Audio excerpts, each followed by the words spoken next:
Anishinaabe.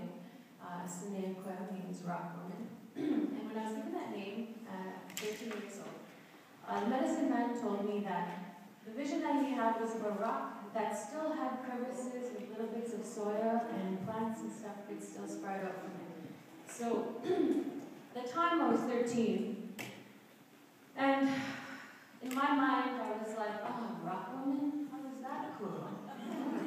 Like, my sister was at the same ceremony. She was 8 years old and she got beautiful cloud woman. Gosh, not only is she cuter than me, she has like a better name. Having said that, I feel like I've really, through the process of educating myself and following the example that my mother set out for me, and the example that my grandmother set out for her, and my great-grandmother before her, I feel like I've really come into embrace my own name, because rock represents our earth, represents our grandfathers and our ancestors, and it basically represents stability and being solid. And I feel that my journey in becoming a physician required a full commitment. And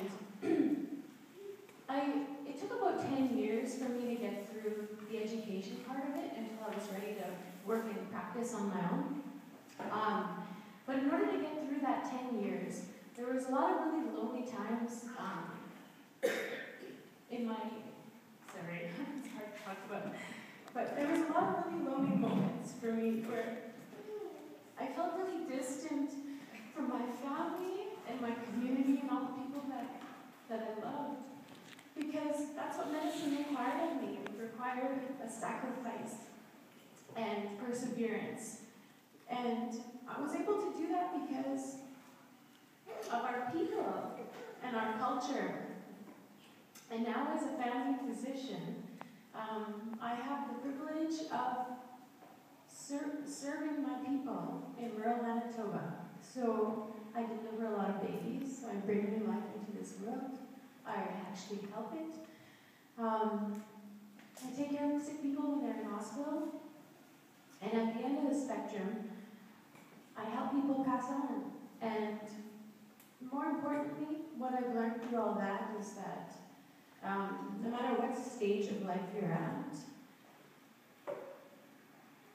there's a certain part of yourself that never changes. If you close your eyes and think about your earliest memory, some people that's like 1 year old, some people that's 4 or 5 years old. Some people don't have memories before the age of 8. But if you close your eyes and you think about who you were at that moment in time, at your earliest memory, and you think about who you are at this moment in time, there is something that hasn't changed a single bit. There is some part of you that is consistent and unchanging. As your body changes, and your mind changes, and maybe your education changes, your habits may change, maybe your relationships with your boyfriend or your girlfriend or your children or your parents, they all change. All things in life are constantly changing and moving, but there is still some innate part of yourself that is consistent through it all. And science and medicine can't really explain that. I refer to it as the spirit of our people and the driving force that keeps us connected to each other as human beings. So it really doesn't matter if we're Anishinaabe, if we're Indigenous or white or black or Asian. Like at the core of it all, the one thing that keeps us all tied to one another is the spirit. And our ancestors knew this. And sometimes society and our world tries to trick us into thinking that we are our bodies, we are our income, we are our education, or we are the kind of car we drive or the house that we live in. But really, the core essence of who we are as people is beautiful, it's perfect, and it is really, really something that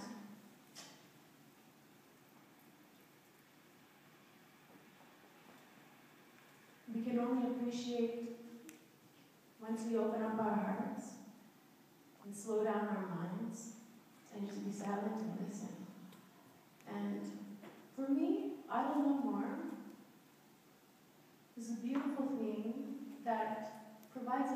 opportunity to not only share our culture and the fundamentals of what being healthy is, but also provides an opportunity to connect us with the rest of Canada, the rest of the world,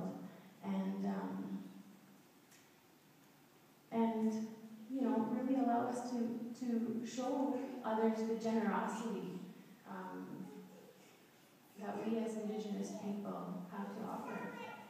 And I've traveled a lot. I've traveled the world, and I think one of the inherent gifts that is common throughout all Indigenous nations around the world is the gift of generosity.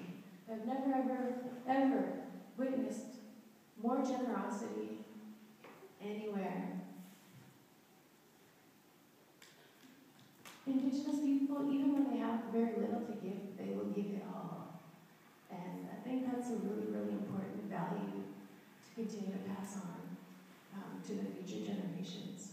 So my career now as a doctor is, I try to see it as a testament to my belief that we are all here on this earth to love and also to serve selflessly.